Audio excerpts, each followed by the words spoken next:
Vishranti.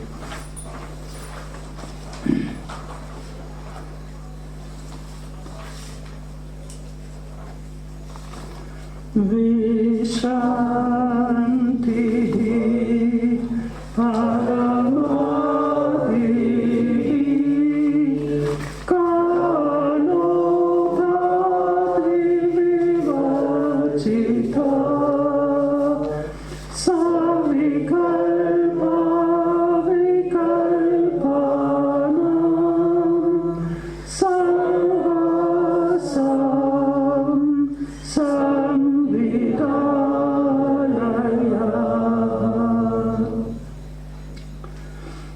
Vishranti Paramati Kanopati Vivachita Savikalpa Vikalpanam Sarvasam Samvidalaya.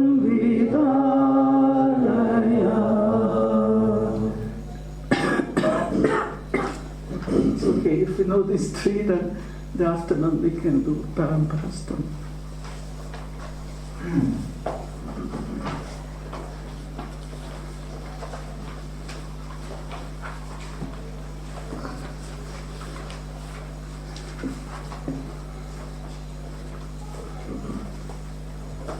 It is maybe not necessary to repeat, but as we proceed with the text, I have to stress again that this text is of a very high level of consciousness. It is not for beginners. It is not for ABC of Kashmir Shaivism. And that is why the misunderstandings are easy if you understand it at a certain other level. And what we are aiming at here is to follow the internal logic of the text. Try to understand it in its own internal logic, and then connect it with our own practice and our own experience. When I thought this in the morning, an image came to my mind. I was observing, in Benares for many years, they were building a bridge across the Ganga at Ramnagar. And I was seeing for many years, there was from one side, they were progressing very slowly, on the other side they were progressing. I was doubting whether they would really meet in the middle. And then when they really meet in the middle, it's such a wonderful experience that now these two ends of the bridge have come together. Not only that, but then the bridge becomes something where you can walk over. It is then, so that's what the gurus do. You see, they build a bridge and then we can walk over it. But that bridge we have to build it ourselves between the knowledge, the text, and the experience, and then come closer and closer and closer. And when we touch them, it is something like chamatkara. Now we touch that, what the text says is suddenly comes alive in our experience. And this, as we again and again have to say, it's nothing you can make, it happens. It is, you can do many things at the base level. You can build a pillar and so on and so on. But the actual coming together, the actual touching, and that image of touching has come again and again. That has to happen. And then you only smayamana, as I said, you are just overjoyed and overwhelmed by this surprise. It's like a surprise that the two come together. So this is what we're trying to do, because I'm again saying this, because the text is going at a very high level now. Now why, and we have, what is the date today? Second. You see, I'm also confused. So actually we have 3 full days. And I have to be careful. Of course, to complete the text without hurry, but maybe if we leave out something, we would leave out the commentary. But the text, definitely, the Kārikas, we will complete them, and we take just the essential points from the commentary. So it means 3 days full from today. And we have maybe this morning we'll try to finish the second Nishyanda, second flow, and start the third in the afternoon.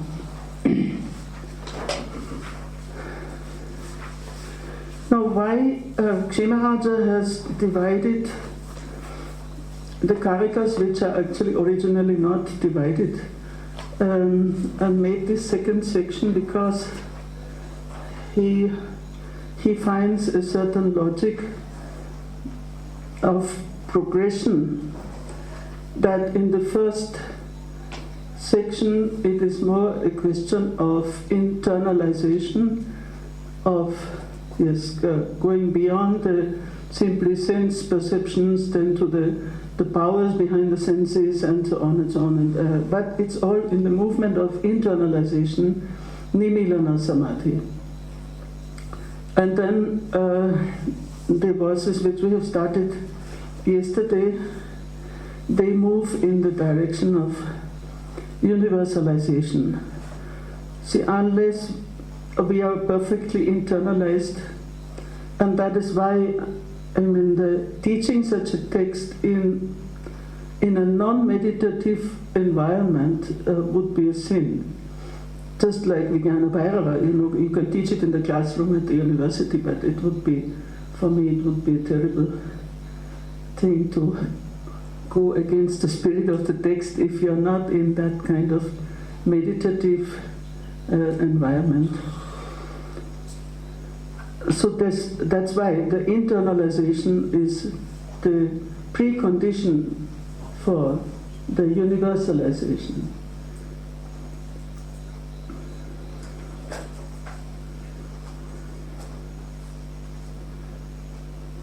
But of course, as the Kārikas themselves, they show that there is a total continuity, because it always connects Tat, it goes back to the previous ones. That means either that state or that Spanda, which has been described in the previous. So it's a continuity.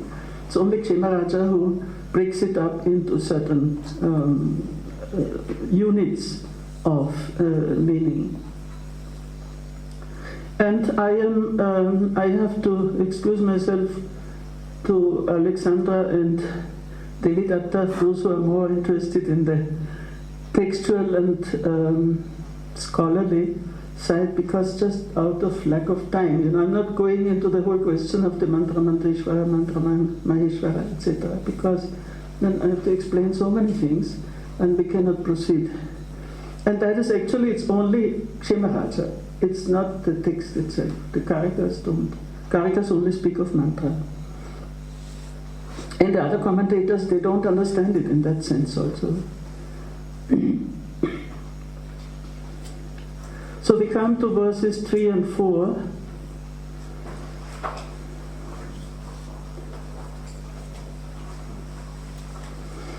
Yasmat sarvamayo jivaha sarvabhava samudbhavat. And there is a printing mistake, please correct it. Tat samvedana rupena tadatmya pratipattitaha. It is here tadatmya. Ta is, half ta is missing. Tat samvedana rupena tadatmya pratipattaya. Only in the Devanagari, you don't have to worry about it. In the transcription it's correct. And then comes some of these absolutely famous expressions, which is of course not originally from the Spanda Kārikā, but originally from the Swachanda Tantra. Tasmat sattartha chintasu nasa avastha naya shiva. Bhoktaiva bhogya bhavena sada sarvatra samstita.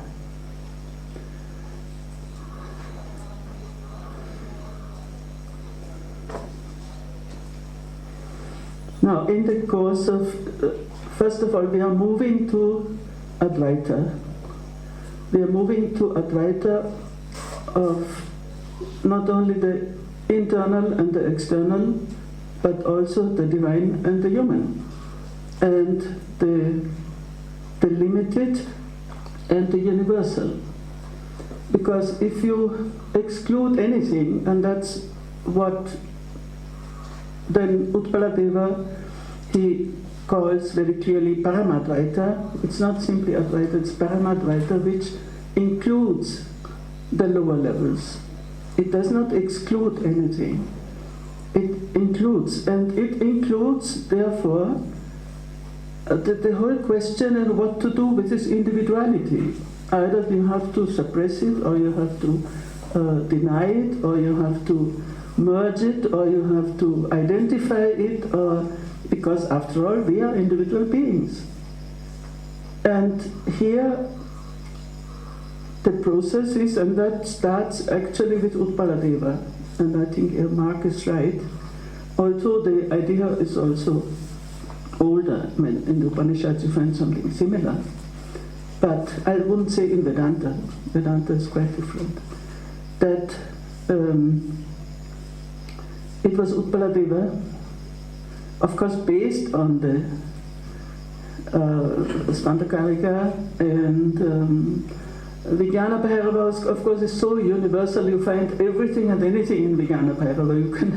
You can find even any school of Indian philosophy in Vijnana Bhairava. If you take them individually as an individual practice, you can take it and apply it to some different school. So there is a logical connection, yasmat. And what is the preceding? What is preceding? He was talking, of course, of the mantras. And mantras, and this I have to add to what we discussed yesterday about mantra. It is not a new invention of the Tantra. This is a very old idea that mantras are not just words. Mantras are divinities. And that is right from the Veda. And mantras themselves are the divinities, and that is why they are also personified. And so it was connecting that the mantras, they merge and they become absolutely peaceful, Shantarupa, Niranjana, and pure, and together with the mind of the practitioner, they merge there, and they are of the nature of Shiva, means they are themselves of divine nature, together with the mind of the practitioner. That's where we refer to Chitta Mantra of the Shiva Sutra, that mantra and chitta, they have to become one. You were asking how to practice mantra. Unless the mind and the mantra become one, the mantra remains something disconnected, and it does not have its effect, its power. And it's explicitly stressed, together with the mind of the practitioner, Aradhaka, they are of divine nature, which means that by practicing mantra in this way, that process of divinization takes place. So mantra and the mind of the yogi become one, and they become one and become transformed into the divine. The process of divinization. And if you don't understand this, then the next verse would be totally wrongly understood.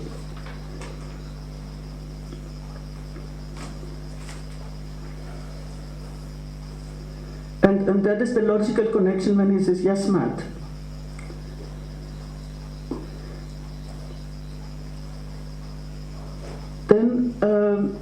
jiva, it is explicitly stated, the individual being.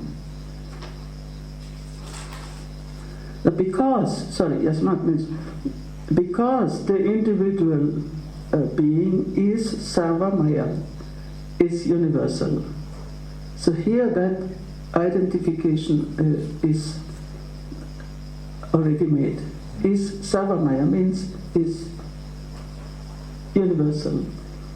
And we had before also, the whole connection of microcosm, macrocosm, and which is an old story in the Indian tradition.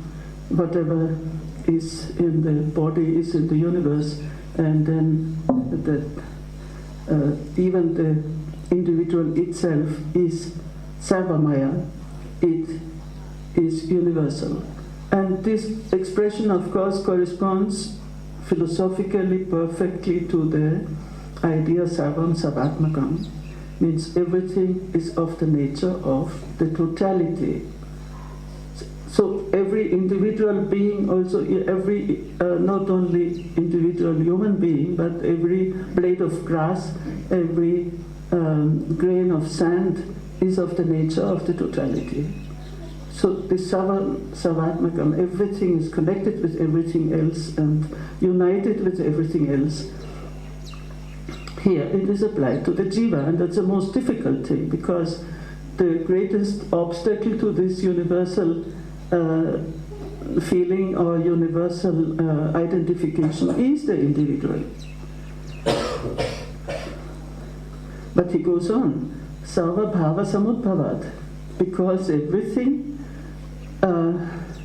originates from it,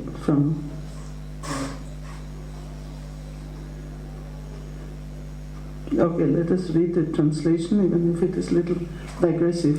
Since the limited individual self is identical with the whole universe, inasmuch as all entities arise from him, and because of the knowledge of all subjects, he has the feeling of identity with them. Tadatmya pratipatita. With them all. Hence, that is the next verse. He has the feeling of identity with them all. Tadatmya pratipatita. Tat samvedana rubena tadatmya pratipatita. Now let us stop here for a moment and go back to the Vijnana Bhairava. See, the one question which is always asked is this all a selfish search for mukti, and we are just only trying to liberate ourselves and don't bother about the rest? But it's just the opposite. And the example or the practice given in Vijnana Bhairava corresponding to this is precisely the basis for compassion. And I have to... I'm opening it there. One should experience the consciousness also in the body of others as in one's own. Giving up the concern for one's own body, one becomes all-pervading within days. And there is another one. Which verse? Huh? Which verse 107. And there is one more in the same direction.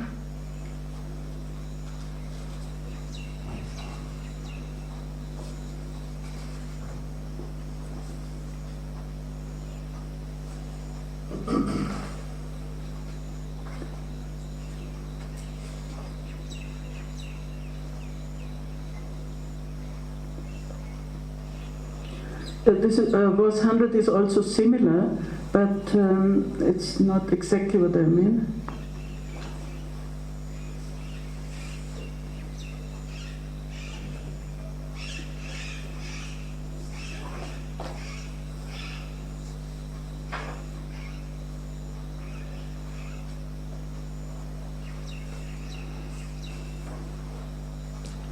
It must be. This is important because otherwise we don't understand the practical implications.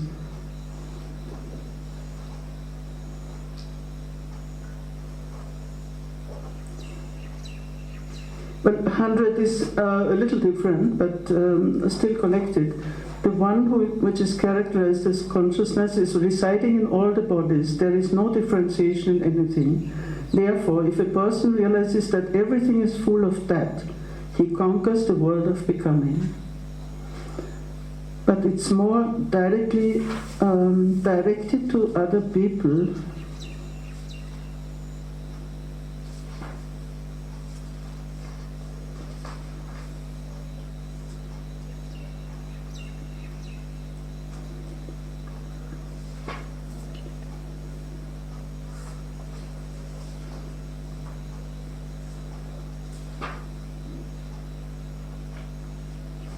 Anyhow, it will come.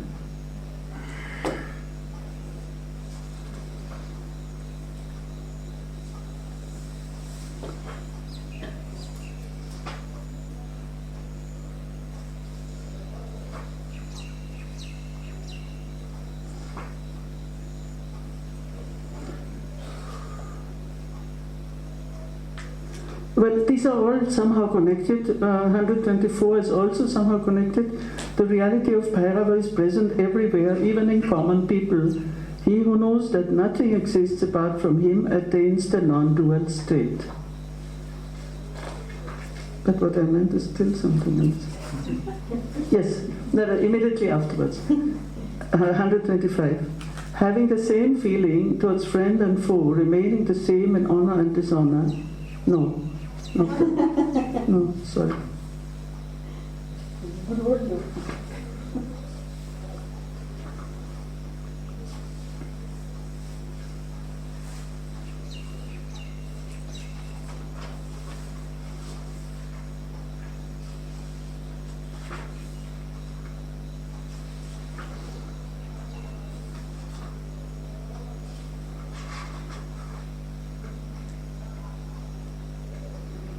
Anyhow, I promise I'll give it to you, but at the moment I'm not finding it. But you know the group of dharanas which are connected with that consciousness which we experience in ourselves and in the others as one, and the overcoming of duality.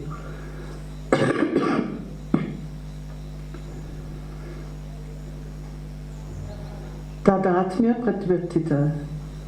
Pratipatti means perception or ascertainment. And then the second was Tasmat Saptartha Chintasu Nasa Avasta Naya Shiva.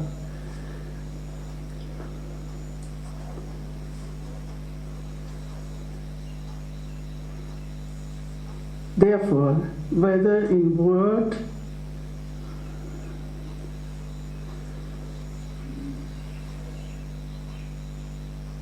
in the object or in thought, there is no state which is not Shiva. And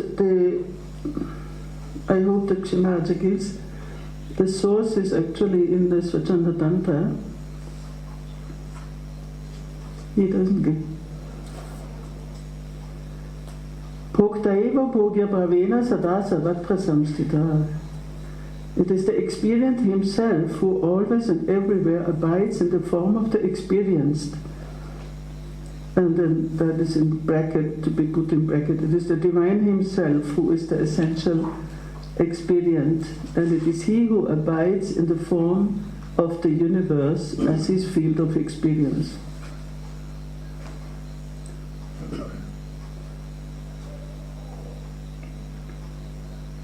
So it's the overcoming of the duality of subject and object, and which we had in Vijnana Bhairava, again this famous verse that the knowledge of, or awareness of subject and object is common to all living beings, but the specific nature of the yogis is to be aware of the relation.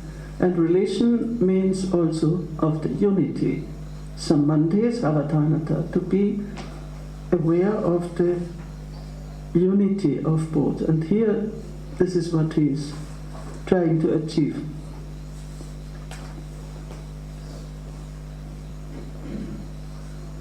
Tasmat shabdartha chintasu nasavasta naya shiva.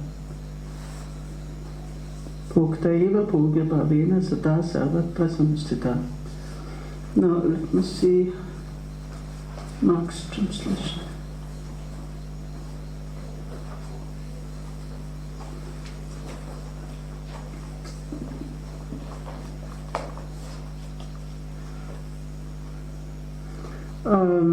Everything arises out of the individual soul, and so he is all things, because he perceives his identity with the awareness he has of them. Therefore, there is no state in the thoughts of words or their meanings that is not Shiva. It is the enjoyer alone who always and everywhere abides as the object of enjoyment.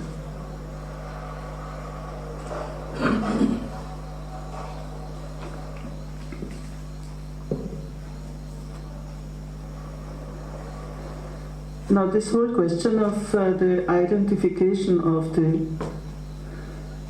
limited individual with the universal, or with Shiva, is a topic which engages Utpaladeva, both in his Shiva Sutravali and in his Ishvara Pratigna, Kārikā. And in the Shiva Sutravali, it's in the way of poetry and spontaneous expression,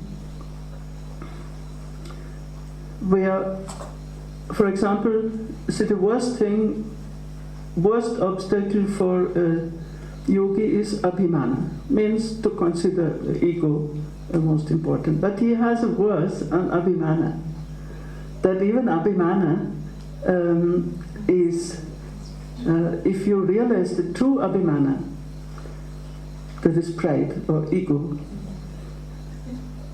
In the Shiva Sutravali 9.13, O Lord, you are the sole cause of all worldly egos. When shall I attain that great ego filled with the bliss of your love? Maha Abhimana. Maha Abhimana Kari Isyam Tat Bhakti Rasa Purita. So we cannot deny, you see, everybody has an abhimana. Even the two dogs who are fighting, they also have their abhimana. But how to deal with it, how to transform it, how to pierce through it, not to throw it away, because throwing away would be impossible. And the psychologists know that it's impossible. It's only a question how to understand it and how to deal with it. And of course he has many verses where he describes the transformation of that individual feeling into the universal, as in that one beautiful verse of the Sangraha Stotra, Yo vikalpa midamartha mandalam pashyati shandikilam bhavatvapu Svatma paksha paripuriti jagat yasya nitya sukhina kuto payam.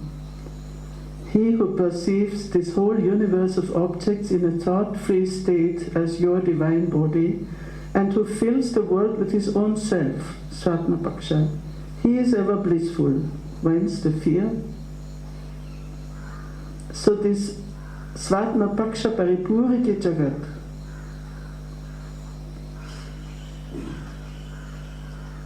of course, the condition here is avikalpa. And that was, if we take the first Nishanda, the first section of the Kārikās, as a way to reach that state of nirvikalpa and antamukkata, internalization, etc.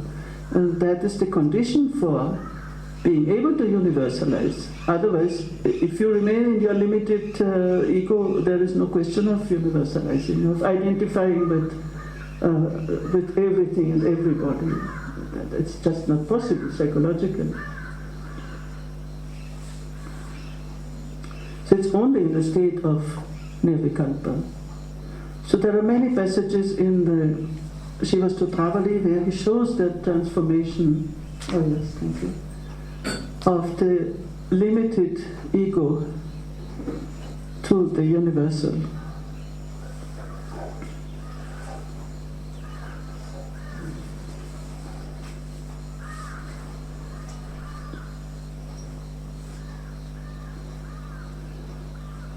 And then Kshemaraja begins his commentary.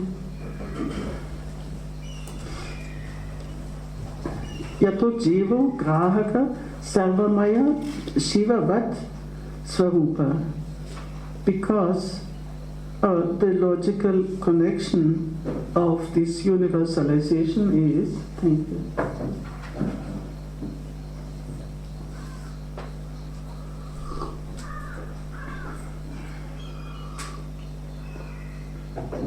is pure subjectivity. Because the jiva is subject and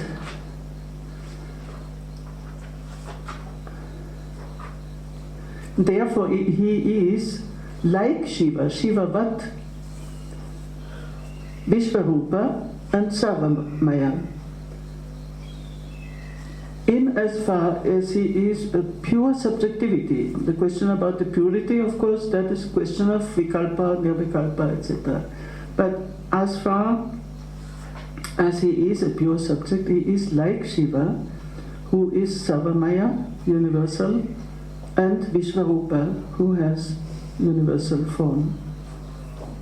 And for that reason, Tena Hetuna, Shabdeshu Vajat, and in words, in the meanings and in the things, there is no other state but Shiva. Chintasu, and even in thoughts, Vikalpa Jnana Adi Rupasu. So even in Vikalpas, Chinta means Vikalpa.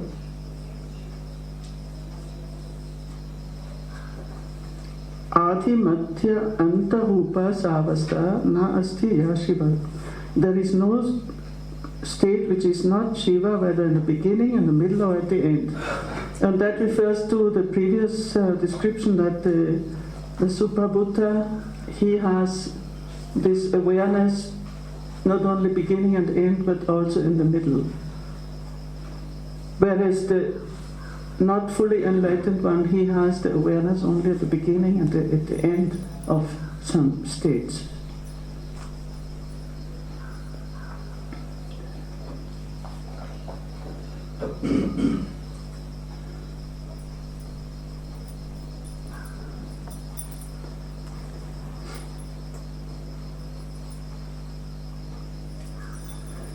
In the translation page 117, it summarizes somehow, since this teaching begins with jiva and ends with shiva, it teaches by way of suggestion that there is no essential difference between jiva and shiva.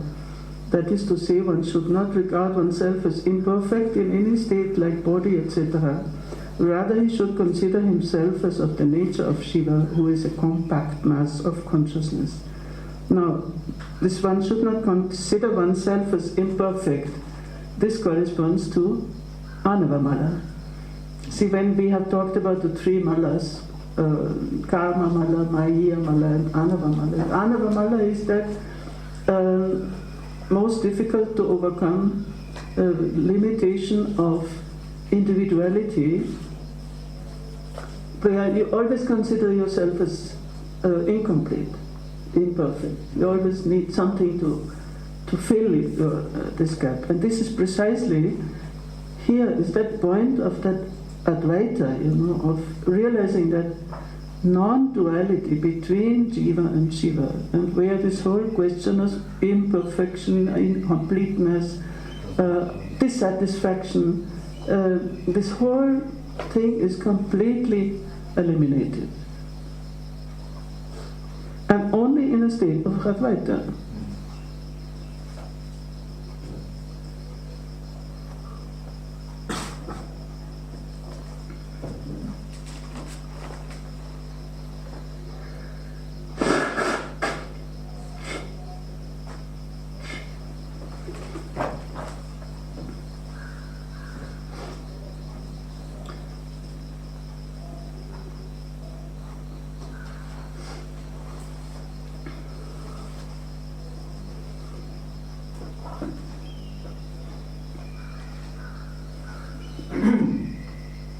And then he quotes the Sambit Prakasha. the Prativijñā, Kārikā, Prativijñā, vritti.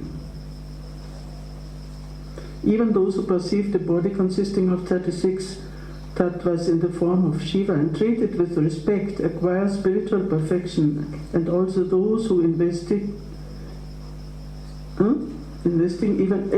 even jar, etc. with the form of Shiva, that means actor, object. There is no state which is not Shiva, even object. With the form of Shiva, perceive it in that light and honor it. There is no difference of opinion on this point. And then Vamana's Samvit Prakasha, as all objects are known only when they rest on consciousness, support, not by themselves. Therefore, all things exist only as known. So one should identify himself with consciousness.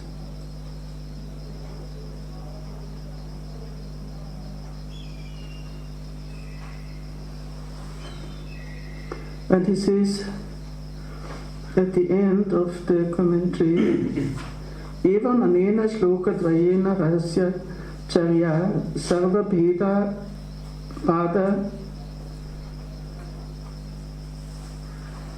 unmulana upapatti parikatitascha jnana upadesha, and so on. So the translation is of page 118. Since by means of these two verses the secret practices and the teachings of wisdom brought about by reasoning, which serves to uproot the tree of all differences, have been suggested by the first and the last verses of the first section, Mahatma Tattva, the great reality, by the verse Jagat Adi Vibhedepi 1.3, the highest truth of the Trika system, and by the verse Tadagramya, the quintessence of all worship, has been suggested. Therefore, all instructions are acknowledged to be imparted by Spanda Tattva. So he summarizes Rahasya Charya, the secret practice of Trika, and which he calls Mahatma. So he relates it, as we have seen at the beginning of the very first Mangala, he relates it to the Mahatma or Karma system. That is in the explanation of the Shakti Chakra.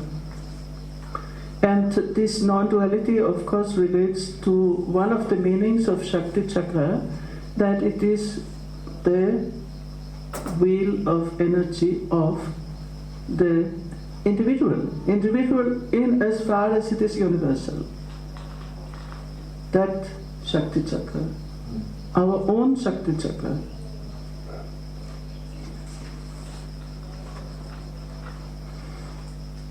And then he introduces verse 5.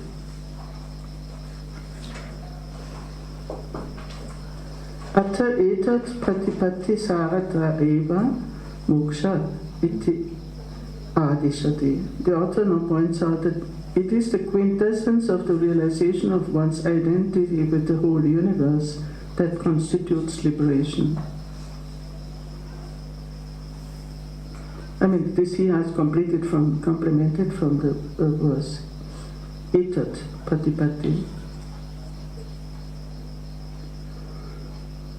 Iti va yasya samviti krida tvena akilam jagat sapashyan satatam yukto jiva mukto na samshaya.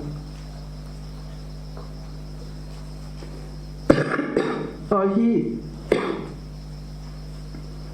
who has this realization, that is identity of himself with the whole universe, being constantly united with the divine,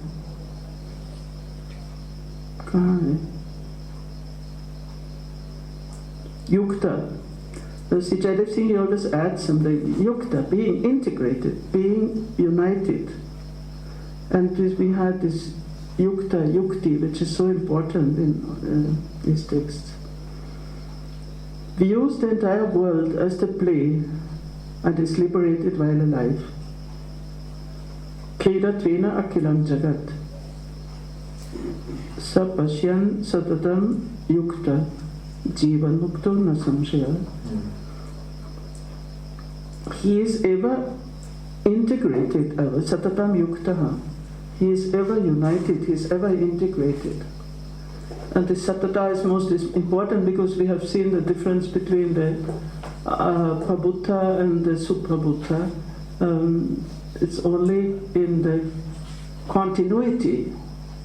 You may be prabhuta, but if that continuity is not there, that continuous state without falling from that is satatam yukta.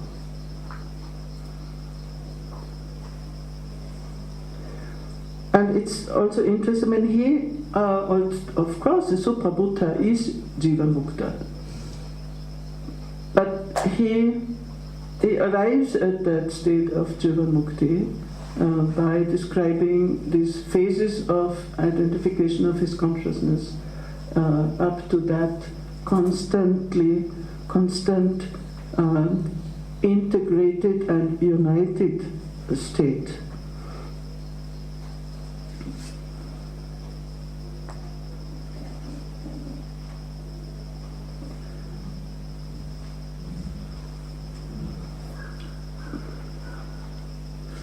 In Mark's translation, or constantly attentive and perceiving the entire universe as play, he who has this awareness is undoubtedly liberated in this very life.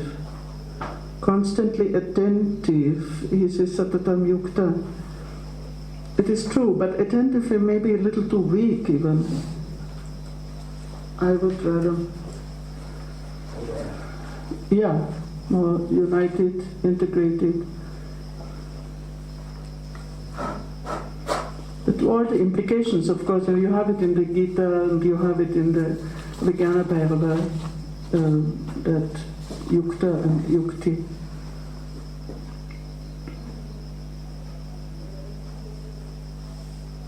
Now, viewing the whole world as a play of the divine, and see, this is. Some people say, oh, well, there's so much of cruelty, so much of tragedy, and so on. How can you view the whole world as a play? But it's only at the stage of the jiva mukti. At the lower level, you cannot, you can maybe see aspects of it, but to have that higher vision, which has a much vaster than our limited way of perceiving reality. So only the jiva mukta can see that play, that the whole world is nothing but a play. It's so that total freedom. Jiva mukta means a total freedom. So as long as we are not at that stage, it is difficult to see the whole as a play.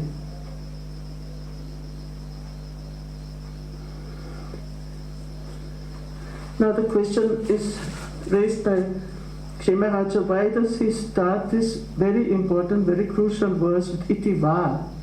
Va means or, alternative.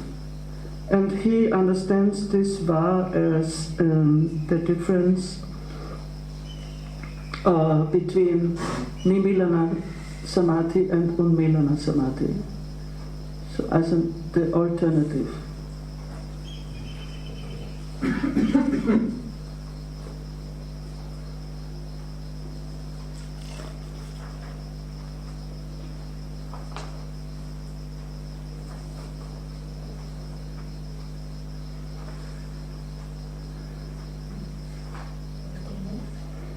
Yes, of course. I say the Gita, but he quotes the Gita, where he says Nitya Yukta.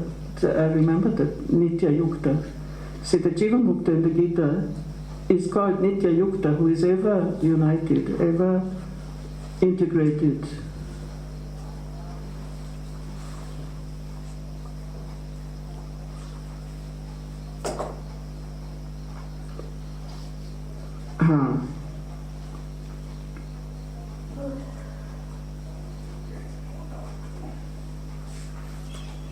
Tavat samviti durlabha, it is difficult to attain. Kasachit eva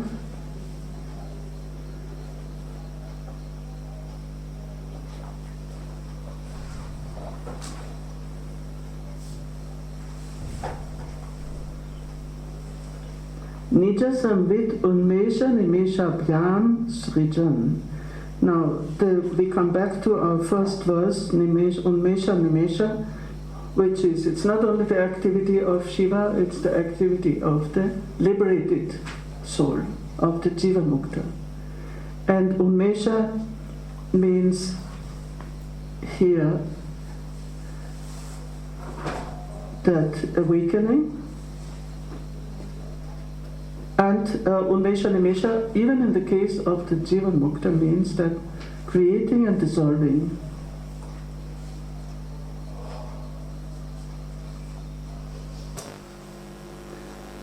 And then very good Gita is Mai eva, Mai avishya, Mano, ye mam nitya yukta upasate. I think he has already quoted this before.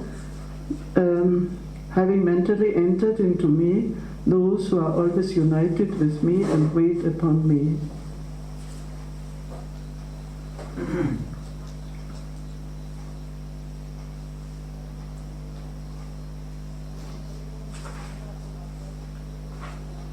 His entire bondage is burned to ashes by the fire of spiritual knowledge, and after the fall of the body he abides as Shiva himself. And now he comes to nasamshaya. He ends this statement about jivan mukti by, there is no doubt, nasamshaya. And this nasamshaya he interprets in the sense of diksha. This is interesting. Initiation. Iti anena idam tvanayati. He hints at diksha adina guru pratyayato muktihi. See, the normal way of liberation is by initiation and from the guru, by the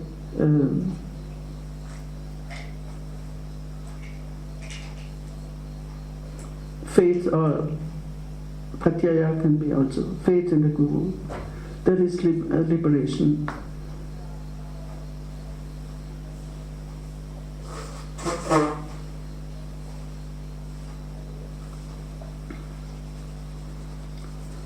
Idrishat tu jnanat.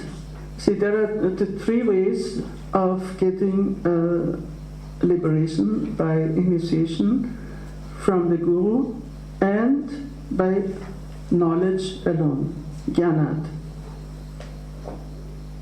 Svapratyayat, svapratyayata. And we're coming back to the same thing which we had always heard before, that liberation can be attained by, or knowledge can be attained by the agama, by the tradition, or by the text, by the guru, and by one's own experience. Sva anubhava, sva pratyaya.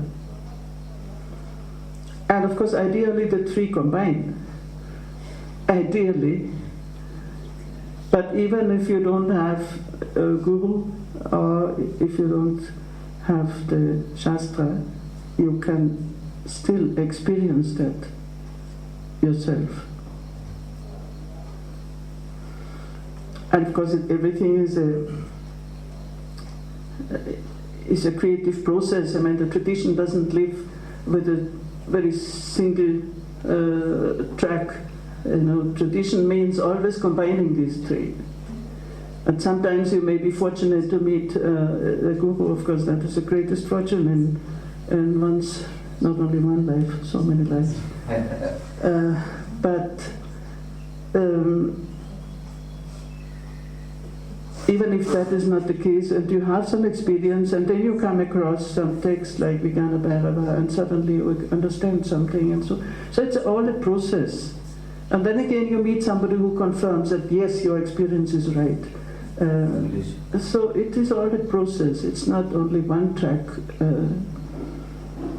But he says, definitely, and that he has to say, because in the whole of Shaivism, diksha is the condition for liberation, especially in the dualistic Shaivism. Without diksha, you can't get mukti.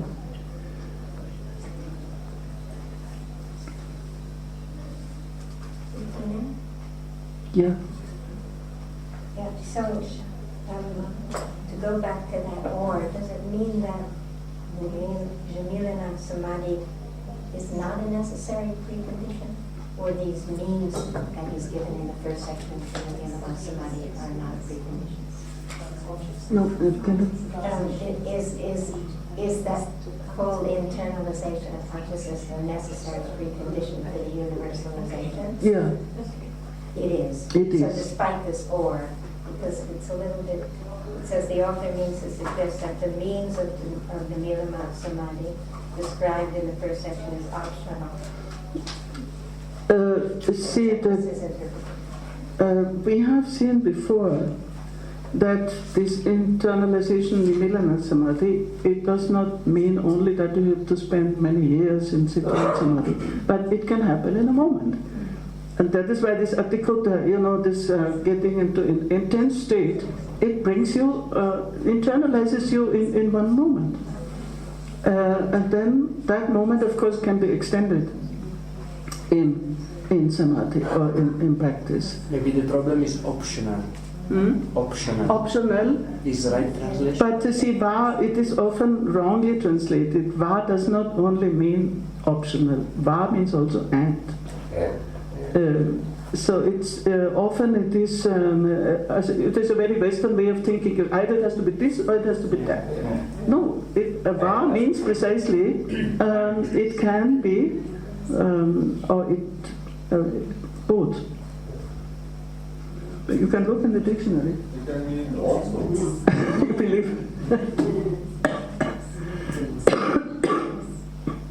But Bettina, even from the first verse, I don't see how you could interpret it that way, because in the first verse it says that you have both. So how could you take it at this point that it's optional? Would contradict what's said in the first verse. You mean the Yasyon Mesha Nimesha Bhyan, the first verse, very first verse. Yeah. So it's already included. It's already included. Could you just use the expression creative process? Hmm? You use the expression creative process. Could you just elaborate on it a little more? Creative process? Yeah. Does the creative process refer only to the merging of the Nimilan and Unmilan? Or if we were to look at it as an empirical individual, what you create in the microcosm? Can I interpret it that way? See that the Nimilana has, at some point, has to lead to the Unmilana. So, in that sense, it's not a choice, it's a matter of the development, of the inner development. And, but ultimately it has to lead to Unmilana. You cannot exclude. The only difference is how stable is your state, both Nimilana and Unmilana. The stability of the state, and that makes the whole difference between Aprabhuta, Prabhuta and Suprabhuta, and ultimately, of course, the jiva mukta.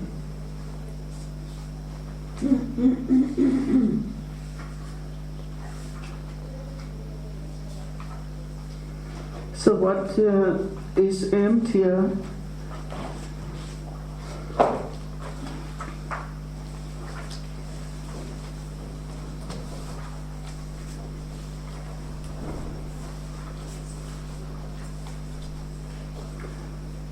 Sarvasya etat advaya pratha laknatvad.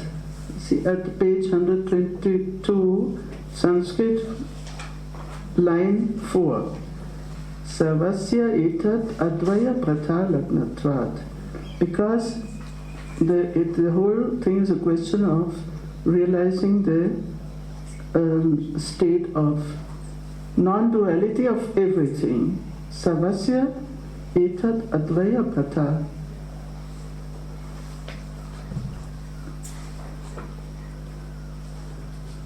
We've not started this verse yet, no? We've not started this verse yet. This is verse 6 and 7. No, I'm in the commentary. We are going into different commentary. Am I going too far? I'm sorry. I jumped. I've gone too far, yes. Yes, we ended the commentary in verse 5 by saying that it is diksha, guru pratyaya, or one's own knowledge. Sorry. Now we are coming to. Are we still able to concentrate? The 2 more verses.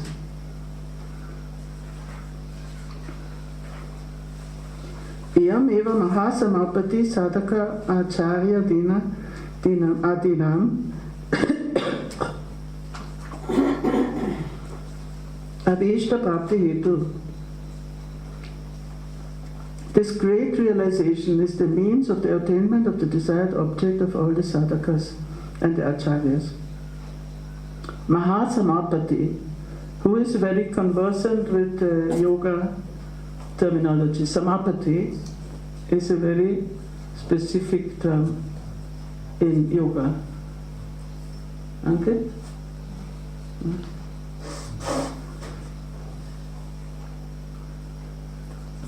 Alexander? Samapatti. Mahasamapatti. Samapatti is the totally integrated state, but Mahasamapatti is even higher than that. Great realization is not bad translation. Is it Mahasamapatti or is it Tadatma Samapatti? It doesn't say Mahasamapatti.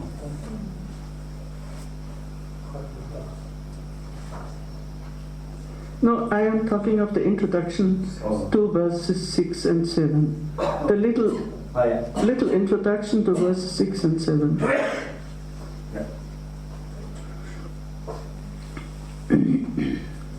Ayam eva udayastasya dhiyasya dhyayi cetasi tatatmata samapattir ichata sadhakasya va. Iyam eva amrita praptir ayam eva atmanograha Iyam Nirvana diksha cha shiva sadbhava dayini. This is beautiful. He's really at the very highest stage. And he connects now all these concepts, udaya. Now, udaya, that rising. And you remember in the Vijnana Bhairava, at the end of some of the dharanas, he often says, if you do this, Mahodaya, then the great arising will happen, the great awakening, a great arising, Mahodaya. So Udaya.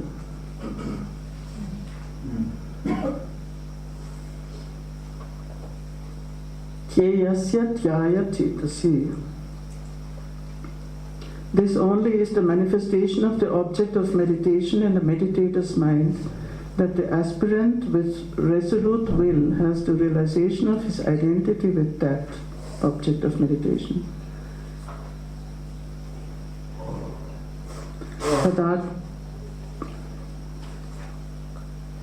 Tadatma samapattir ichata sadhakasya.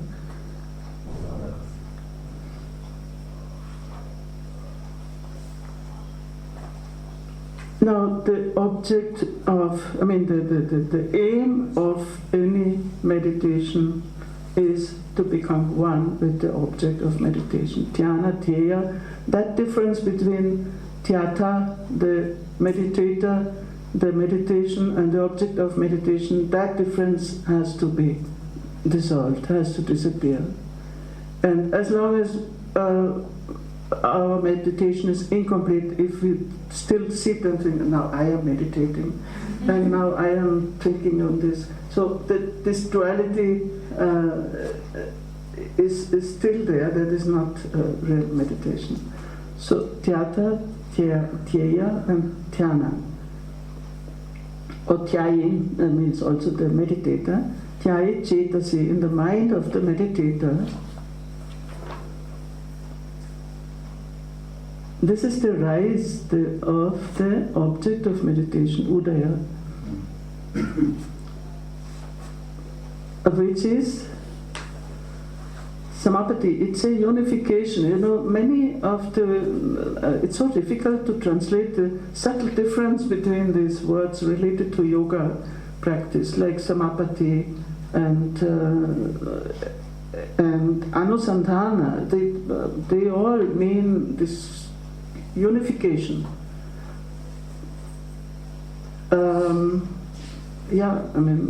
Unification, I think, is samapatti.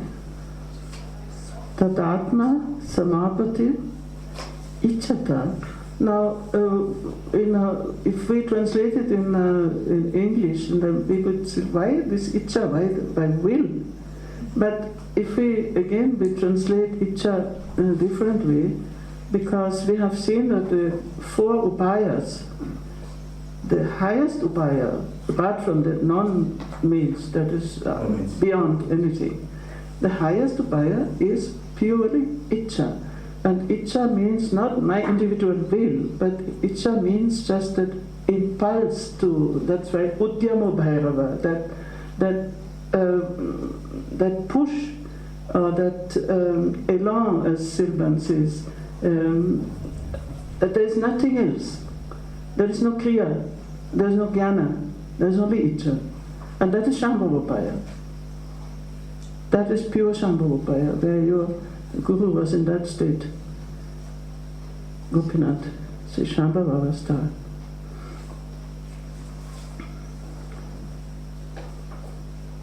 So there is still some push. That's why this Udyamo Bhairava, etc.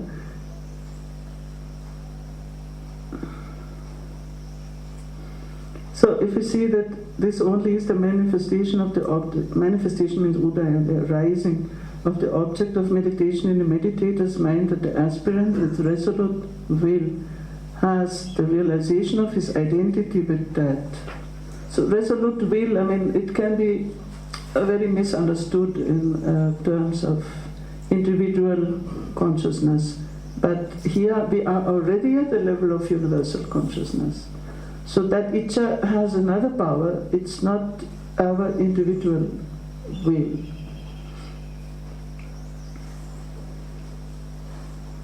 And then this beautiful, what is the outcome of that? Unifying meditation, totally unifying meditation. Iyam eva amrita prapti. This is the attainment of the pure, blissful nectar.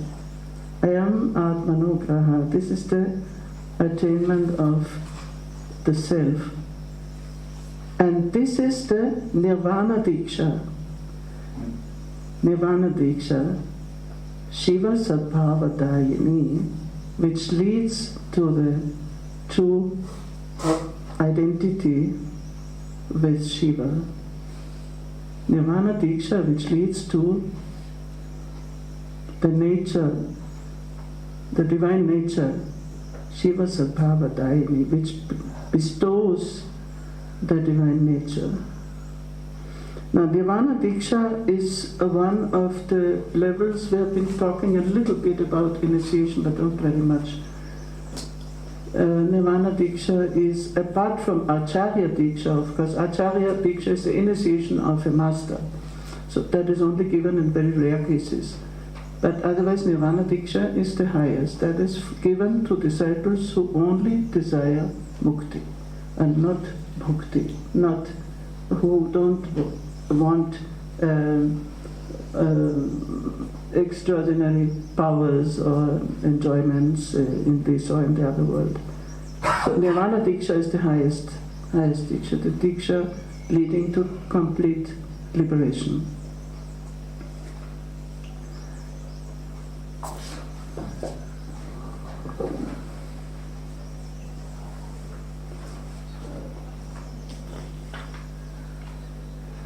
This indeed, now I'm reading Marx, these two verses. This indeed is the arising of that object of meditation in the mind of the meditator, namely the adept's realization of his identity with it by the force of his intent. And we have this beautiful title of the foundation underlying this earbug, Siddhartha's intent. So intent is also a good word for it. This alone is the attainment of the nectar of immortality. This indeed is to catch hold of oneself. It's a bit, I don't like that. This is the initiation of Nirvana which bestows Shiva's true nature. Shiva Sadbhava Daini. Intent is also read as Sankalpa. Sankalpa? Intent. Where is Sankalpa? Intent can be read. Intent, Sankalpa, yes, of course. Yeah. But Icha is different. Yeah. Icha and Sankalpa are different. In that sense, yeah. So he identifies the experience of unification of the meditator with the object of meditation with the Nirvana diksha. It does not mean that you have to undergo Nirvana diksha in a ritual sense, but he refers back to all the Shaivagamas. They describe at great length these different kinds of diksha, starting from Tantra from Loka. No, Tantra Loka. No, the Tantras themselves. Yeah. No, but which are the grades of diksha? It starts from Samaya diksha, Putraka diksha, Nirvana diksha, and Acharya diksha. Samaya diksha is given to disciples who want to just to have an entrance into the tradition and to be allowed and authorized to perform the rituals. And that is practically limited to Shaiva Siddhanta. It is not at all necessary in Kashmir Shaivism. Putraka diksha is you can call it initiation of the spiritual sons. And so it is more that intimacy between guru and disciple, I would say, from the expression itself. Then one has to, it's a stage higher. Now Nirvana diksha is the highest, apart from Acharya diksha, which is, as I said, which is rare and only given to the master who has to continue the tradition and the teaching, etc. So Samaya, Putraka, Acharya, Nirvana. Samaya, Yeah. Samaya, Putraka, Acharya, and Nirvana diksha. and Nirvana. Yeah. I wanted to make a comment here. I've been suppressing myself, restraining myself for the last few days. For a tradition that recognizes Shakti or the feminine aspect, and you mentioned the Devi Mahatmya where the grammar is feminine. What I've been, the language just now, putra something, and the pronouns are all masculine. That's only in the translation. See the language. It's only the translation. Putra can mean heir. Not in Sanskrit. But when you translated it, putra was son and not heir, and the pronouns are always he. But this is you see, I also don't agree with this feminist. So all the time he, she, I find it so artificial. Ultimately, human being is the same. So why do we have to make all this kind of linguistic? For me, I am a woman, but I don't feel offended if I say that Jiva Mukta is a man. He is also a woman. I don't feel any difficulty.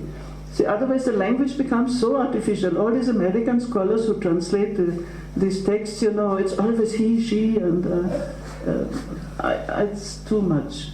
Even I had the same feeling about feminism over the way. It's just another barrier, isn't it? If you always identify it with the she also, it's just another concept which is holding you back from being a person, isn't it? But why is it holding you back? No, if you are forever trying to balance out the he and she, it's another thing which is just, it's something you step over and you become a person. I'm just agreeing with what you're saying. She's agreeing. Like, Agreeing with you, she's not disagreeing. yeah, like I kept wondering why, it's such an effort into balancing the male, female. But isn't a balance what we're trying to achieve? No, If you consider, you're also a person. Essentially, you're a person. The balance is beyond. you see, if you, my mother tongue is German. Yeah. See, if I speak in German, it will be feminine, because person in German is feminine. So everything will be feminine. It all depends on the language. They is an alternative. Use neither he or she. But if you're happy, then you're welcome to correct the translation. No. I'm too small a person to edit or correct anything that's said here. Yeah. But it's just a comment. What is the word putra?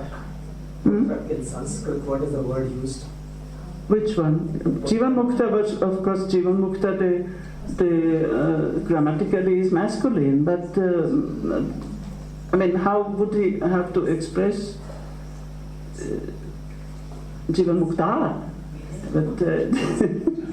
But it would be, see, according to traditional usage, the grammatically masculine would include the feminine, but not the other way around.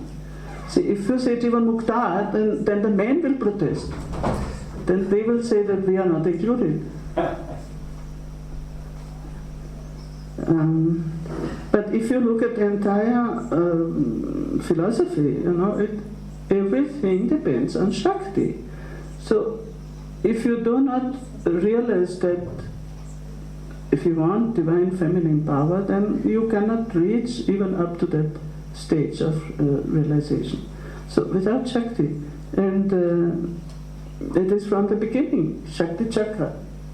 Without this realization of the Shakti Chakra, that whole understanding is not possible. And Shakti, who is Ichajnana Kriya, who is Swadam Kriya, who is Para, the supreme Shakti, etc.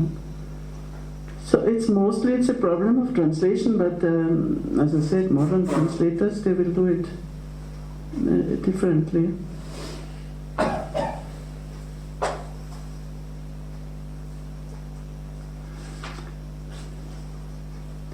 Let us complete this section by just some selection from the commentary.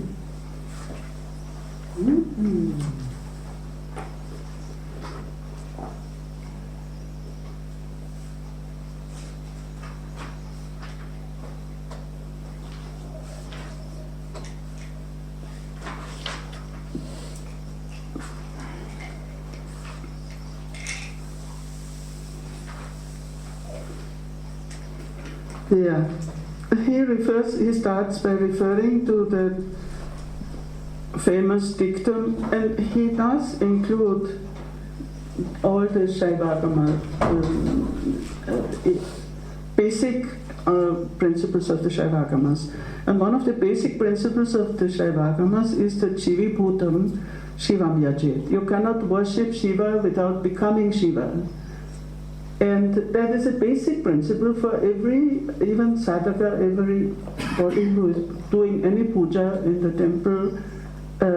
He has to transform his body first into a divine body, and that's a whole process. If you take it in the ritual sense, the process of Putta Shuddhi, and also burning the physical body and building up the spiritual body, Shakta Deha, the body of energy, and then only after this whole process then only you are able to worship, to the ritual worship. So he starts by referring to that. One should worship Shiva by becoming Shiva, which is already contained even in the dualistic agamas.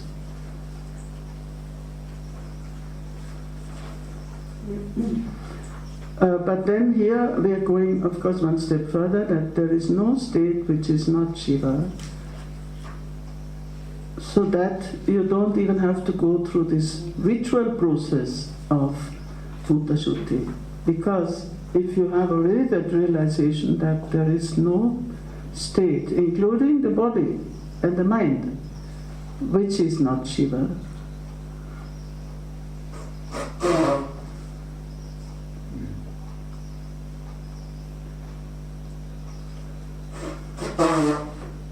because Vishva Sharira Chidananda Ghana Shiva iti. So who is Shiva? Shiva is he whose body is the universe as a density of consciousness and bliss. Vishva Sharira Chit Ananda Ghana Shiva. Shiva means what? Shiva means the unity, dense unity of consciousness and bliss, being the universal body, Vishva Sharira.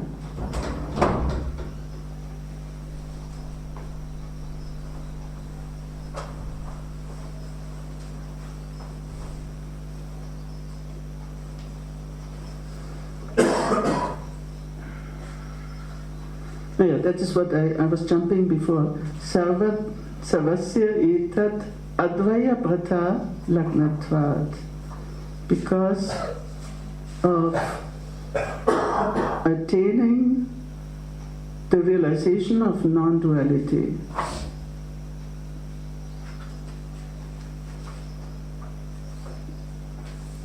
Now then he quotes Shiva Sutravali, 1:4, Sakshat Bhavan Mayenata Sarvasmin Bhuvanantare Kinna Bhaktimatam Kshetramanta Kvesham Nasityati.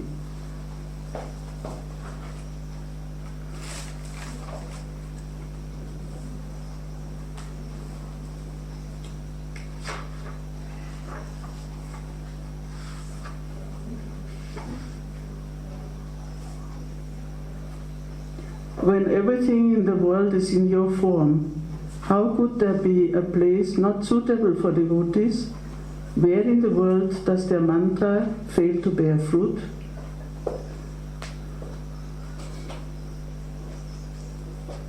Kshetra means a place of pilgrimage, sacred place. So, which is that place anywhere in the world which is not sacred? And which is that mantra which does not bear fruit, which does not yield its result? Sakshat Bhavan Mayinata, because everything is of your nature directly. Sakshat Bhavan Mayinata. Sarvasmin Bhuvanantare, this whole universe, he has done it different way.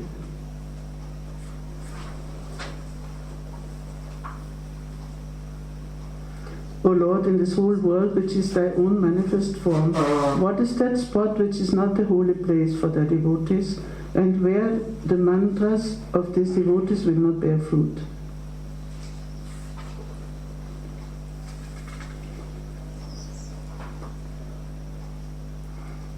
And this realization, samapatti, parama advaya rupasya amritasya praptihi.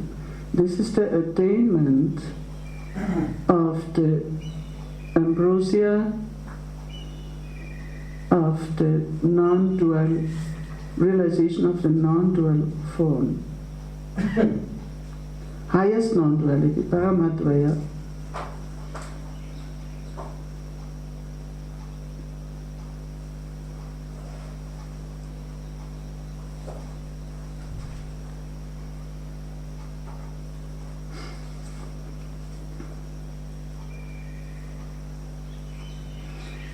And then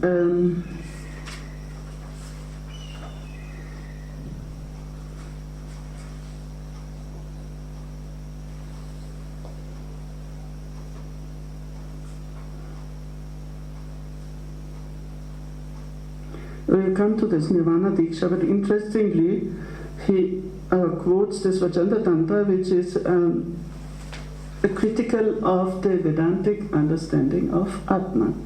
Comes very close. Ta Atma Upasaka Sarve Nagatanti Parampadam. The worshippers of the self do not reach the highest state.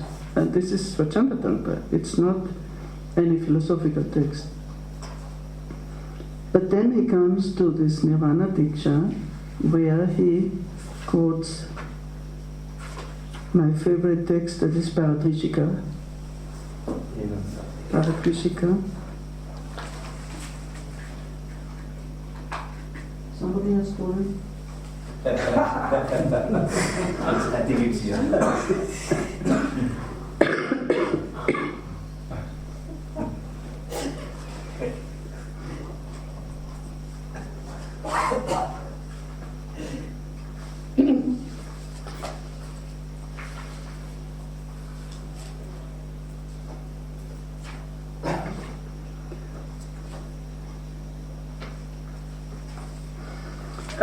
The context is the identification of the ritual initiation with a purely spiritual process. Spiritual in the sense of substituting ritual by knowledge. And that there are different acts of ritual are spiritualized. And immediately preceding that is that verse which we have already got that in as the in the seed of the banyan tree, in potency, the whole tree is contained. In the same way, in the seed of the heart, Hridaya Bijasta, this whole living and immobile universe is contained. And the seed of the heart is the mantra. And then immediately after that, evam yoveti tatvena tasya nirvana gamini diksha bhavati asandikta tila adya ahuti vajita. He who knows in reality, means in that non-dual way, his initiation, he has that initiation of liberation. So without performing all these rituals, without any doubt, and without offering sesame and ghee into the fire, tila, ajya, ahuti, vajita. And then, of course, Abhinavagupta has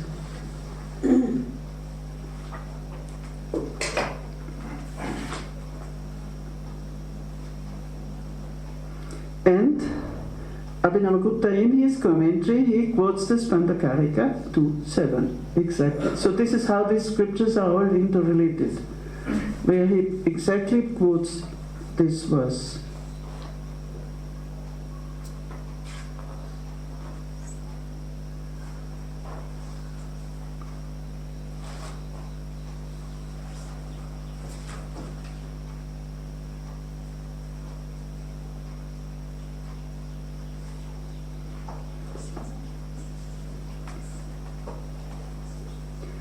So what both the Tantra and the Kārikā do is to identify that state of liberation, that state of which is attained through ritual in the normal religious, shiva religious way, to identify it with that attainment of the non-dual state, non-duality between the meditator, the meditation, and the object of meditation, etc., and merging into that non-dual state.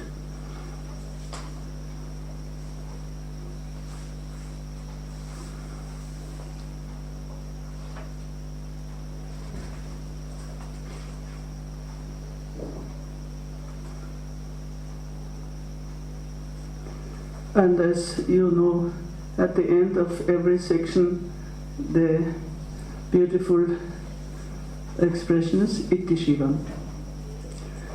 And it doesn't mean, it can be interpreted so in different ways, but it means everything is auspicious, everything is beneficial, everything leads to liberation. So this is the end of the second Nishyanda.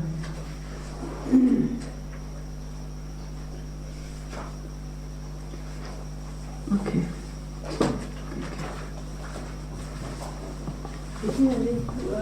What is the location of Uddiyana? Well, they identify it with Swat. Okay. Yeah, by the scholars. Okay. Now I know many people. Because Buddhists, they have a very problem there. No, they identify with Swat. Huh? The Buddhists also identify with Swat. Swat. Yeah. Now this is the general opinion. Now I know in Orissa there are some people who defend that Orissa was the original Uddiyana. Because also the name. And then you have many names in Orissa which are connected with for example, Matsyendranath. Matsyendranath is very much present there. And so they have developed some theories on that. It should be Eastern India. But I think I have no other basis for debating the scholarly opinion.